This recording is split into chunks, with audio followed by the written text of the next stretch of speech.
For the very latest at this hour, we want to go back live to Kyiv. It's 1 a.m. there, but our foreign correspondent Chuck Holton is standing by with details on some of the Russian losses today. Chuck?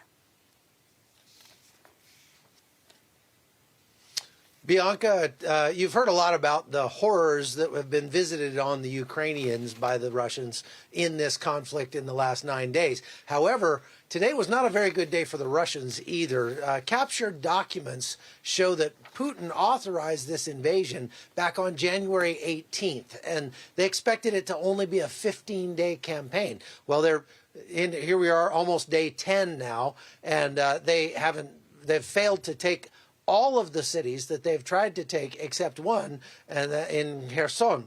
But even in Kherson, the people are protesting. There are massive protests breaking out, and a lot of sort of insurgency already that they're seeing, and it's really slowing down the Russians. Now, in addition to that, the Russians lost 10 aircraft today. 10. We're talking combat aircraft, helicopters, jets, and that's very expensive for the Russians. And they're showing that the Ukrainians can actually achieve air superiority without being in the air, just by using the man-pad rockets that have been given to them by the West. In addition to that, Russians are losing armor at a rate of about 3-to-1 to the Ukrainians. They've lost over 200 tanks already, where Ukraine's only lost 64. They also failed to take any of the big cities that they've gone after, with the exception of Kherson. So you have Mariupol, Kharkiv, Kiev, Odessa, all of these and more that they have failed to completely control. And so in addition to those protests that are breaking out, the Ukrainian army is now claiming a counteroffensive near Kharkiv that is pushing the Russians all the way back to the Russian border. Now, that has yet to be confirmed, but there are some images coming out on social media that would seem to be that they're telling the truth about actually beating the Russians back from the city of Kharkiv. Chuck Holton live for us in Kyiv, Ukraine, with the very latest on the battlefield. Chuck, we appreciate it. We'll be checking back in with you. And now we do want to move on to story number 5, though, and that is a broader perspective. For that, we are joined by Hoover Institute Senior Fellow Victor Davis Hanson. It is great to have you with us here this Saturday night, Victor. Thank you. Thank you for having me. So, we always love your perspective. I mean, we're into day 10 of this war.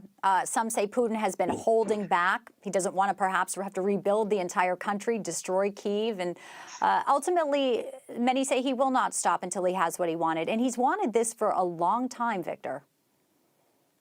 Yeah, he has. And I don't think he's holding back. I mean, he has security obligations elsewhere, and he's committed half of his entire strength. And each day, time is not on his side.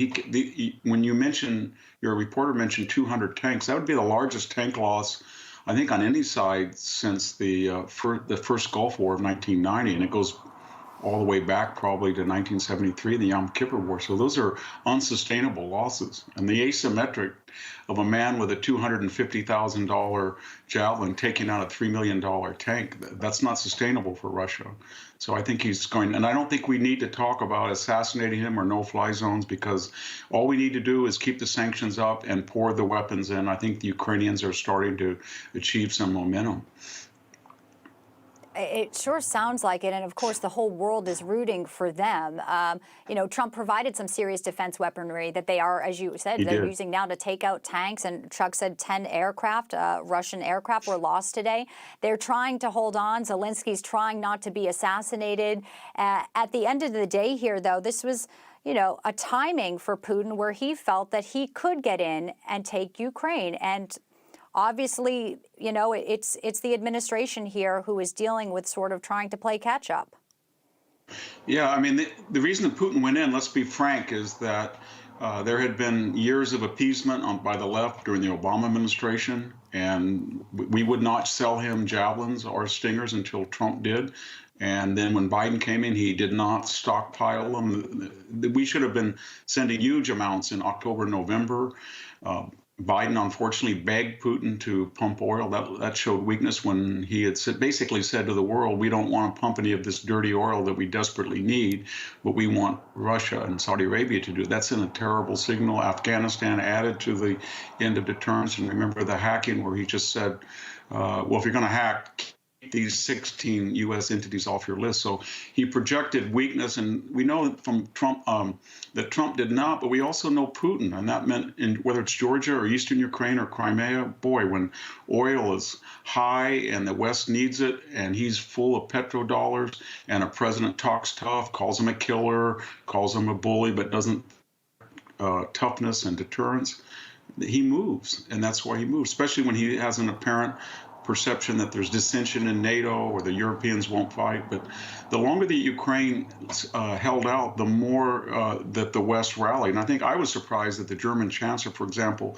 repudiated 3 decades, think of it, of European attitudes about energy development and dependence on Putin, and they're anti-American and very hostile to the Trump administration when they urged them to meet their 2% defense obligation. So it's been a sea change. I don't think Putin had any idea that would happen. Now, Victor, before we let you go, what is China's reaction seeing this play out and maybe not as Putin had planned? They're in a rock and a hard place because they're very worried, and they don't want to side with Russia, but they have no choice because they want Taiwan.